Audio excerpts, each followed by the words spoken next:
La crisis política, social y económica de Venezuela se agudizó en este 2016. La popularidad del presidente Nicolás Maduro se fue al piso debido a la incapacidad gubernamental de adoptar medidas eficaces para combatir la escasez de productos básicos y medicinas, además de la inflación que, según proyecciones del Fondo Monetario Internacional, sobrepasa el 700%. Por su parte, la oposición no ha podido capitalizar su mayoría en el Parlamento debido a un Tribunal Supremo de Justicia y a un Consejo Nacional Electoral que han actuado en favor del chavismo. Este año se declaró la ruptura del orden constitucional y se instauró un diálogo que hasta ahora no arroja mayores resultados. En esta parte del programa quiero saludar a John Magdaleno, magíster en Ciencias Políticas y director de la firma consultora Politi, quien está con nosotros desde Caracas, desde Venezuela. Bienvenido, gracias por acompañarnos. Un placer.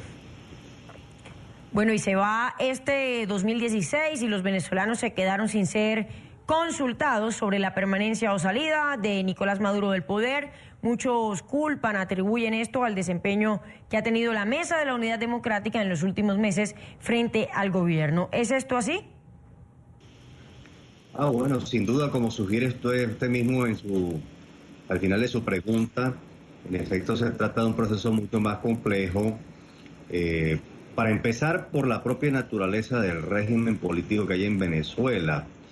Es decir, hace por lo menos unos 20 años se viene estudiando en la ciencia política en el mundo la existencia de regímenes híbridos, es decir, regímenes que satisfacen algunas formas democráticas, pero que paradójicamente vacían de contenido las garantías procedimentales mínimas que deberían tener las democracias para ser calificadas como tales, del mismo modo que el conjunto de libertades y derechos que son consustanciales a ellas. Así que en el caso venezolano, y hay múltiples ejemplos en América Latina, Fujimori, la era Fujimori constituyó un ejemplo de un tipo de régimen híbrido. Por ejemplo, Perón, hay quienes consideran que fue un tipo de régimen híbrido. Daniel Ortega en Nicaragua fue en el pasado, y lo es también hoy en el presente, un tipo de régimen híbrido. A donde quiero llegar con esto es que, en efecto, si se trata de un régimen que en algún momento fue híbrido, me refiero al venezolano, y concretamente pudo haberse calificado como autoritarismo competitivo, es decir, un régimen en el cual las autoridades violan abiertamente las garantías procedimentales mínimas a la democracia y sin embargo se celebran elecciones. Y hay un mínimo de competencia en la medida en que la oposición no está disminuida, es una oposición robusta. Bueno, eso se ha ido quedando en el pasado en virtud de un comportamiento crecientemente autoritario del gobierno.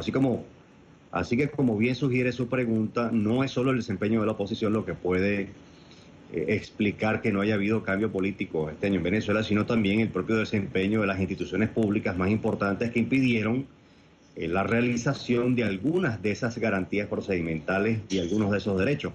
Por ejemplo, el referéndum revocatorio que está contemplado en el artículo 72 de la Constitución. Por ejemplo, este año es la tercera oportunidad en la que se postergan consultas electorales. Me refiero concretamente a las elecciones de gobernadores y alcaldes que han debido corresponder a este mismo mes de diciembre. Así que no se trata solo del desempeño de la oposición, que por cierto puede ser en efecto objeto de crítica. En las últimas semanas no han sido pocas las contradicciones entre líderes de oposición, pero no es solo eso lo que explica por qué no se ha producido un cambio político en Venezuela este año. Claro, y es que desde el exterior muchos ven como un fenómeno inexplicable que ante la profunda crisis que atraviesa, que padece Venezuela y que se le atribuye al gobierno, el chavismo siga allí amarrado al poder, si lo decimos así.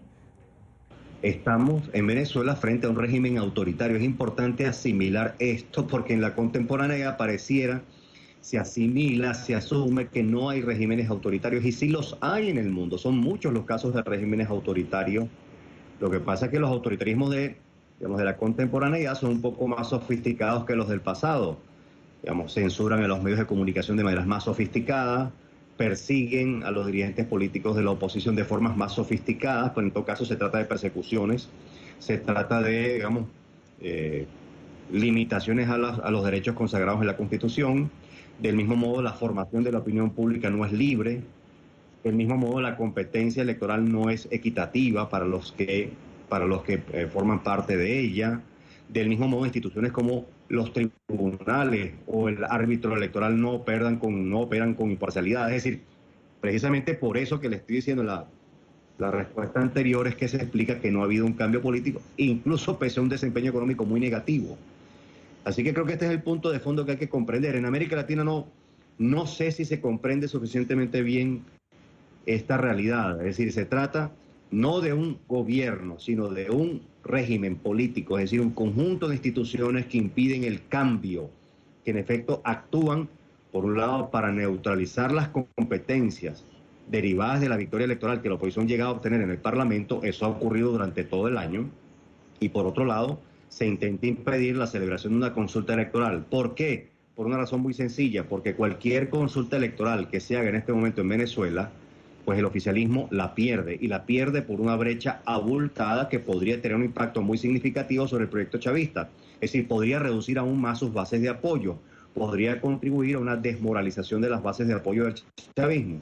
Así que por esta razón, repito, es la naturaleza del régimen político, su carácter autoritario, lo que explica por qué no se ha producido, en el medio de una crisis económica severa, una creciente conflictividad social, las protestas aumentan, los conatos de saqueo, los saqueos, los disturbios, y sin embargo no hay cambio. Claro, porque es el régimen político, es su naturaleza lo que lo impide.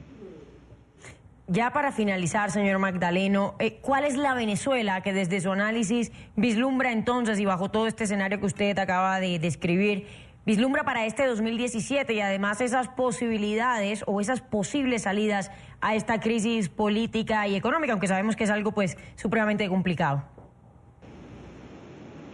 Bueno, mira, la Venezuela que yo visualizo para el año que viene en sentido prospectivo es una Venezuela en donde la crisis económica se va a agudizar. Lo único que podría revertir esta situación es que el gobierno emprenda una reforma económica seria, estructural, que básicamente implique la modificación de un conjunto de reglas de juego que han inhibido la actividad privada en el curso de los últimos 10 años.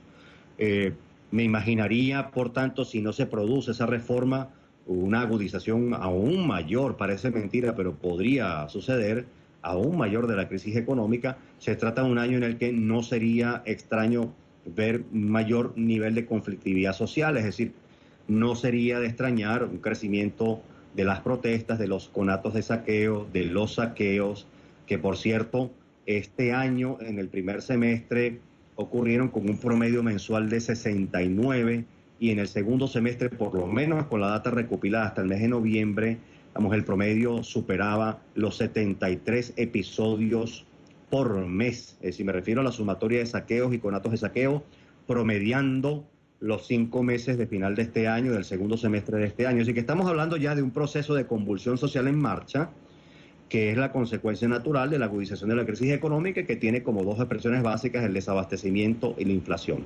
Y en lo político, para cerrar, me imagino un año de mucha mayor rivalidad política, me imagino un año en donde el gobierno podría sentir la tentación de actuar de forma un poco más autoritaria, me imagino la posibilidad, como ya ocurrió este año, de mayores persecuciones, no solo a dirigentes políticos, sino también a periodistas de diversos medios de comunicación, particularmente aquellos que tienen una línea editorial contraria a la del oficialismo.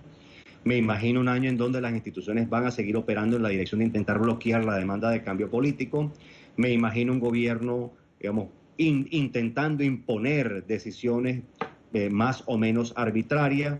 Veo ciertas dificultades para el gobierno, para llegar a consensos sociales básicos con, por ejemplo, los empresarios, con medios de comunicación, con la dirigencia de oposición.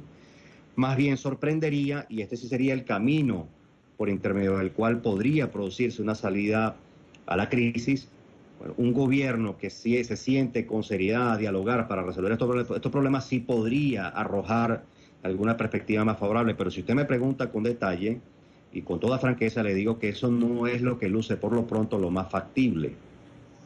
Pues ya veremos qué ocurre entonces en este nuevo año en Venezuela. Mil gracias por haber estado con nosotros, John Magdaleno, magíster en Ciencias Políticas y director de la firma consultora Politi. Muy amable, señor. Igual a ustedes y a su audiencia, ¿eh?